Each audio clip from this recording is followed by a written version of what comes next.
Hi there, welcome to the latest edition of my 10-minute moan. This one might not be 10 minutes right enough. And the topic of this 10-minute moan is a man from Congo who was convicted of sexual abuse of his stepdaughter and other young family members.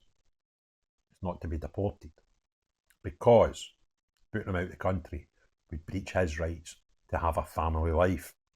Did you get that? It's beggars belief. So what's happened here? This man in his 50s from the Democratic Republic of Congo was jailed for 3 years in 2020 over appalling sexual offences against members of his own family. After his sentence, the expectation was that he would be deported, but he has appealed that decision and won under the terms of the European Commission for Human Rights, which say everyone has a right to a normal family life. I would take exception to that because this man's privilege of a normal family life was exterminated the day he decided to sexually abuse members of and young members of his own family. That does not appear to me to be something that could be considered a normal family life. And because of the depravity of his actions, this led to a deportation order being levied at him. But before he was flown back to the Congo, his immigration lawyer successfully argued against the order using the European human rights rules. If ever there was a single case that highlighted why we need out of the ECHR, then surely this one is right up there. Under Article 8 of the Human Rights Act passed by the Blair government in 1998, people have the right to a family life. The ECHR takes this ruling along with many others from the European Convention on Human Rights. The tribunal found that the man, only known in court papers as MD, continues to pose a risk to the community, in particular children. Well, that kind of goes without saying. And this is the bit where I don't understand it. Myself and every other UK citizen, they have the right of a normal life, never mind a safe family life like this guy, but a safe, normal life. That is my right to, as a human. Keeping this guy here doesn't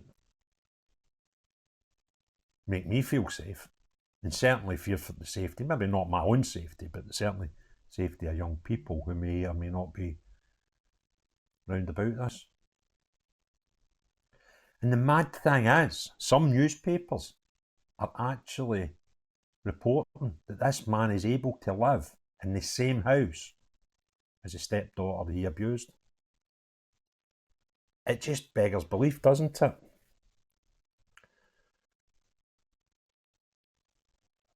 And do you know where the man lives? Scotland. This man lives in Scotland. This man could live next door to me. I don't know, because we're not allowed to know who he is.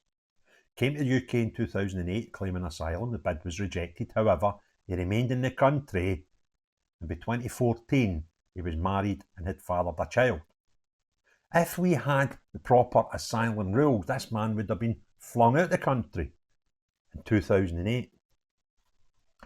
It's therefore deemed that his right to have family life would be breached if he was ordered to leave. He shouldn't be here in the first place. He shouldn't have had the ability to have a family in the United Kingdom. He's now got 2 more children and was given a deportation order in 2022. That would have been when he came out of jail. However, this was swept aside when his lawyer successfully appealed, arguing that his expulsion from the country was against the HRA.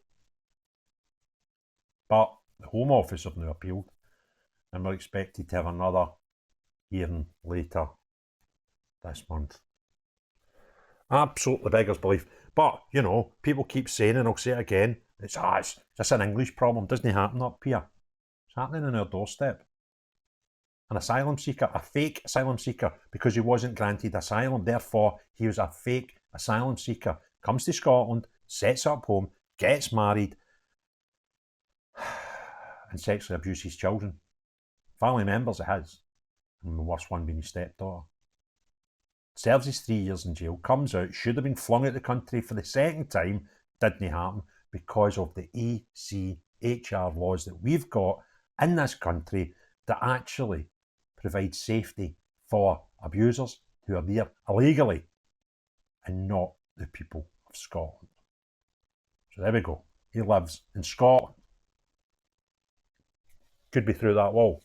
I don't know. You don't know, because we're not even allowed to know his name. Of a man that goes to court, found guilty of abusing children in Scotland, and I'm not allowed to know who he is. I shouldn't need to know who he is, because he shouldn't be here. He shouldn't have been here before he committed these crimes, and he certainly shouldn't be here after he's committed these crimes. It's astonishing, isn't it? Absolute mockery of the system, and the system must change. If you enjoyed the video, please give me a thumbs up. If you've not already done so, hit the subscribe and notifications bell. If you think any thoughts on this video, please put your comments below.